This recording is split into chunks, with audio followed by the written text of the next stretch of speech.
I didn't understand what was happening at that time.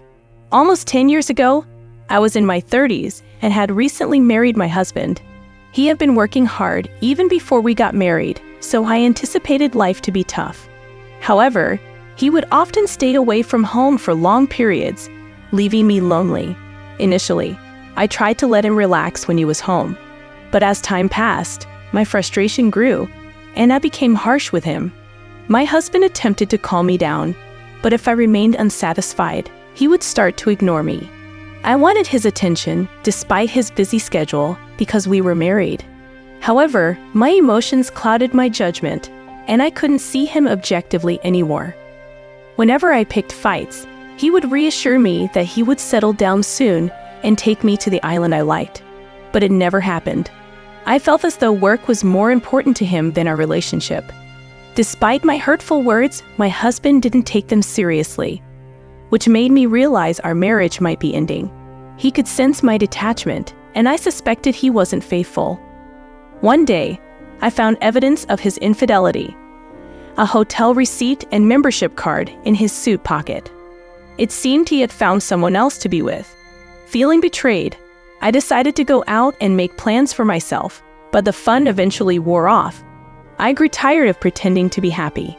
Maybe it was time for us to go our separate ways. Avoiding each other, we weren't acting like husband and wife anymore. Perhaps it would be better if he found happiness with someone else. Although it was difficult, I realized I didn't want to spend my life with him anymore. Summoning courage, I asked for a divorce.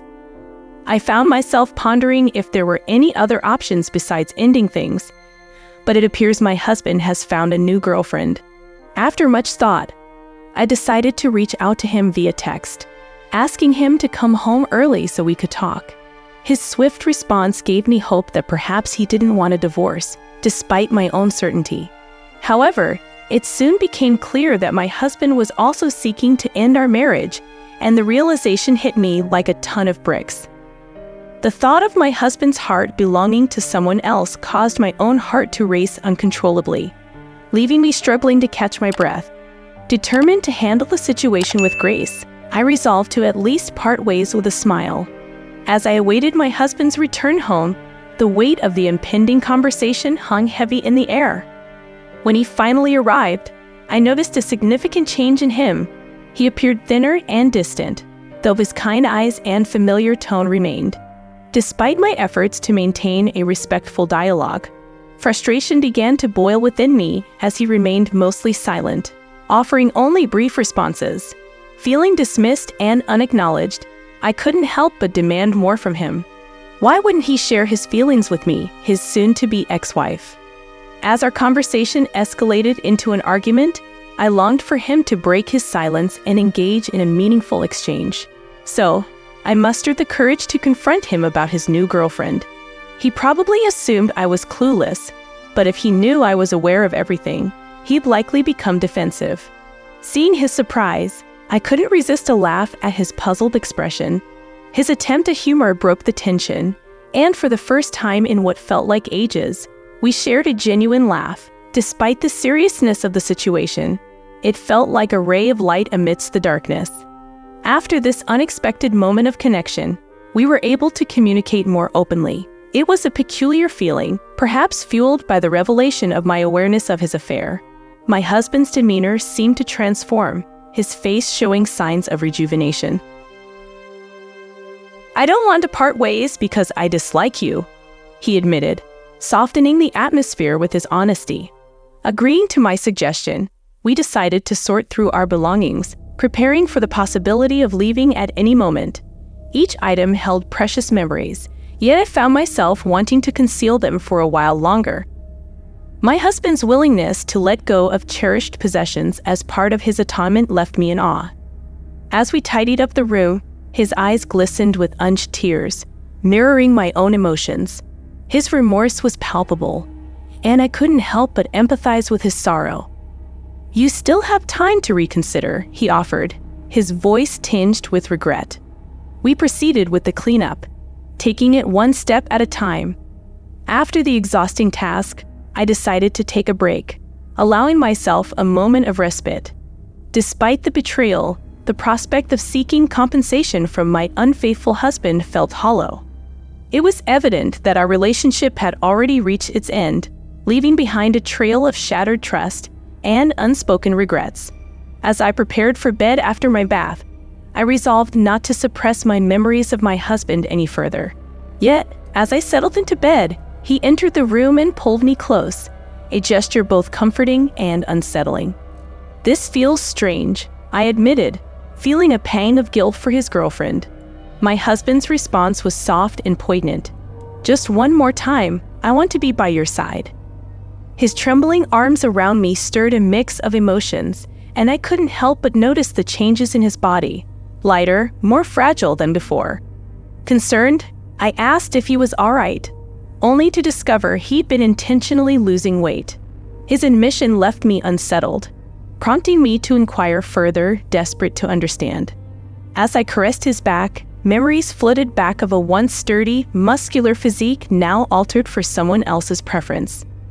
The realization stung, leaving me wondering why he couldn't just let go if he found happiness elsewhere. In a moment of bitterness, I let slip sarcastic remarks, unnecessary but born from my pain. Yet, amidst the turmoil, his gentle response softened my heart. "You're still the same. I like that part of you too," he murmured, a bittersweet farewell. As he drifted into sleep, I whispered my hopes for his future, silently acknowledging the end of our journey together. The next morning, I awoke to an empty bed, finding a package on the table containing legal documents, divorce papers, bank books, and property details, all neatly arranged. In a panic, I realized the finality of our situation, clutching his cell phone as a lifeline amidst the chaos of our crumbling marriage. With my husband's cell phone disconnected and his whereabouts unknown, I embarked on a desperate search, reaching out to his family, friends, and even his former workplace. The revelation of his resignation months prior left me puzzled and deeply suspicious. Why the secrecy? Why didn't anyone inform me? The mental strain of the divorce and the uncertainty surrounding my husband's disappearance weighed heavily on me, threatening to overwhelm my already fragile state of mind. Despite the compensation he had arranged for me, the sense of abandonment gnawed at my soul. In a bid to find solace, I decided to retreat to a place of tranquility that held fond memories for us, a remote island where time seemed to slow down. It was a risky leap, leaving behind my job and renting out our home, but I couldn't bear to remain amidst the reminders of our shattered life together. Although I couldn't fathom how my husband managed to settle the mortgage, I was determined not to let his efforts go to waste. I couldn't talk to my husband about them anymore. I decided to spend time on his quiet island, relaxing and letting myself go. I began adjusting to island life and got to know my neighbors. I had enough assets to live a normal life without working, but I realized that doing nothing was even more depressing. So I started working as a helper, assisting elderly neighbors with their problems. At first, I was treated as an outsider, but as I got used to the work, I was relieved to be accepted as one of the islanders. As I settled in, a coworker informed me that a new client had arrived from the main island for medical treatment. He had become ill and chose this island as his final residence because there was no treatment available elsewhere. Moving to this island with no medical facilities would be difficult unless one is very prepared.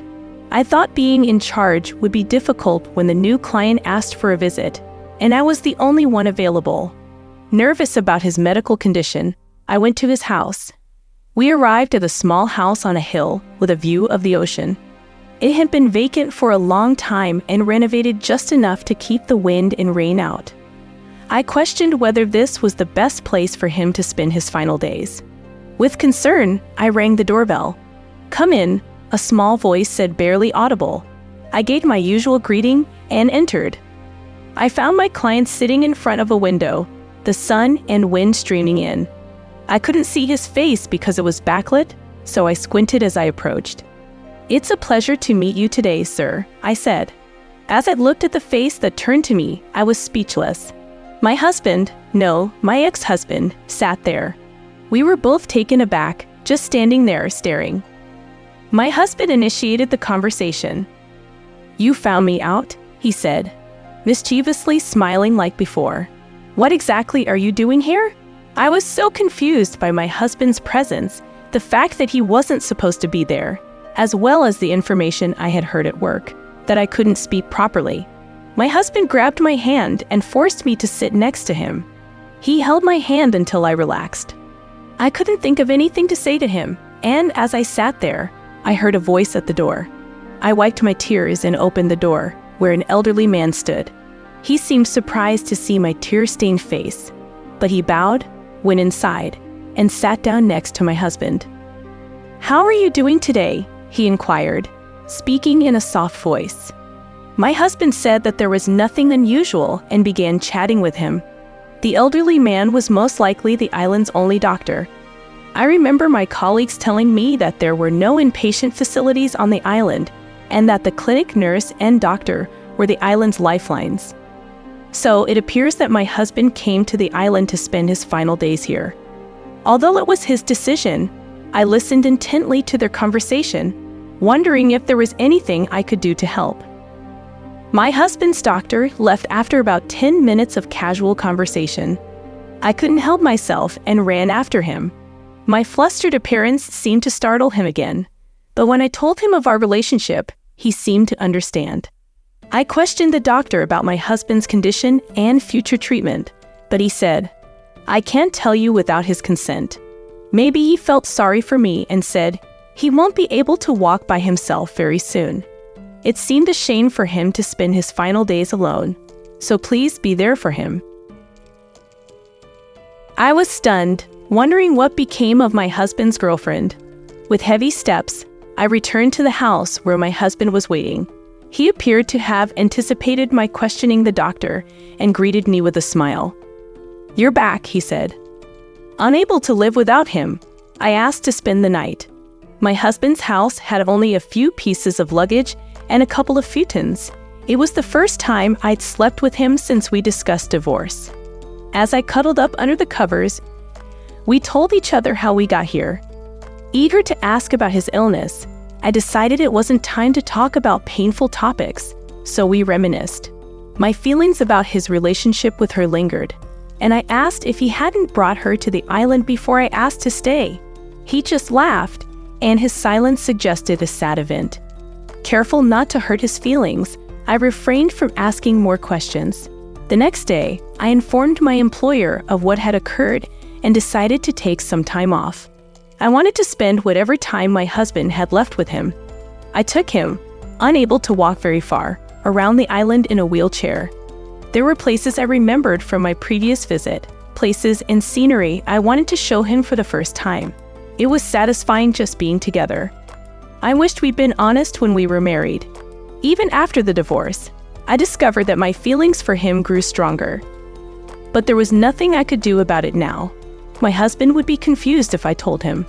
Like friends, I would stay by his side. The good times were fleeting, but the disease was gradually taking its toll on my husband. His physical strength deteriorated to the point where he could no longer go out or even take the long-awaited walks. Even daily tasks became difficult, and he began to doze off and fall asleep more frequently. The doctor came to see him every day, but the only relief was that he was no longer in pain. I couldn't believe that this was natural and that he would leave me so soon. I nursed my husband, never leaving his side for a second, so he wouldn't be alone when he awoke, which could happen at any time. Sometimes he'd wake up and tell me about the dream he just had, and other times he'd recount long-ago memories as if they had just happened. I cherished every moment, but this love intensified my sadness. Gradually, my husband stopped waking up. When we stopped talking, I stayed by his side, reading his favorite books and describing the sights and sounds I'd missed so he could understand. One day, I wanted to tell him about a beautiful sunset, so I held his hand and tried to speak to him. But his hand was cold to the touch, and he was barely breathing, his chest moving unnaturally. Panicked, I called the doctor, hoping it was a misunderstanding and that everything would be fine. When the doctor arrived, he took one look and said, "His blood pressure has already dropped quite a bit. Let him go in peace. I believe he wants you to stay with him, so I'll sit this one out. Don't worry, I'll be right there if anything happens. Please stay by his side." With a heavy heart, the doctor said goodbye to my husband and left. The time had come, something I knew would happen, but it was unbearable. "I was delighted to have met you," I whispered to him, holding his hand. To my surprise, he gently squeezed my hand back, a gesture that defied medical explanation. Soon after, he took his last breath and passed away quietly. I couldn't stop crying, but I was glad to have been there for him at the end. After his death, I was so busy that I didn't have time to mourn until after the burial. When I finally got home after cleaning up my husband's belongings, I noticed that mail had accumulated like a mountain. I was struck by the nostalgic handwriting I discovered as I went through them one by one. My husband had written dozens of letters, and I wondered how long it had been since I had spent every day with him, trying to keep as close to him as possible. His letters started on the day of our reunion. My husband had moved here in the hope of seeing me again, but he didn't expect to find me here. It was difficult for him not to notice how surprised and delighted he was, it read. I couldn't stop laughing at how funny my husband's letters were, and the fact that he felt that way was the best compliment he could have given me.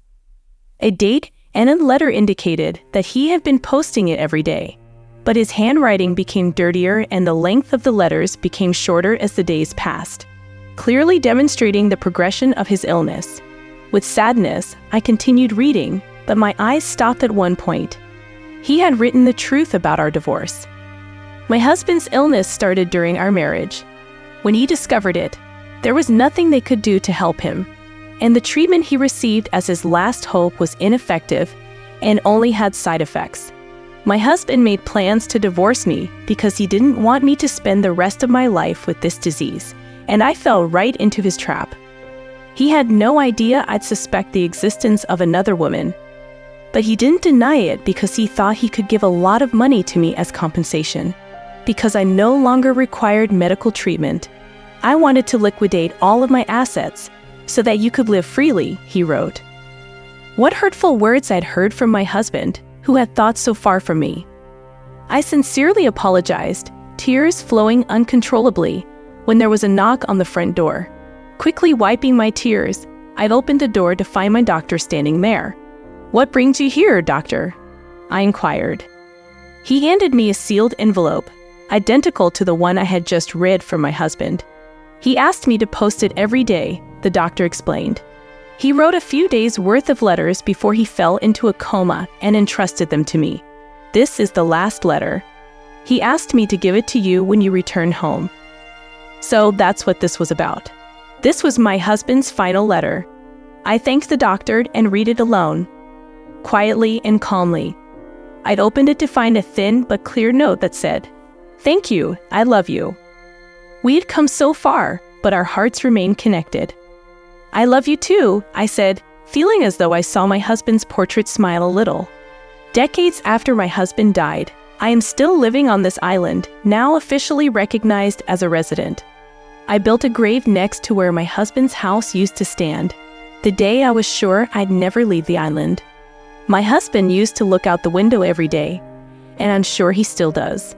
I intend to join him there one day, at peace and very happy to be surrounded by memories of my husband. I hope you guys enjoyed this story. To watch more interesting stories, hit that subscribe button. Thank you.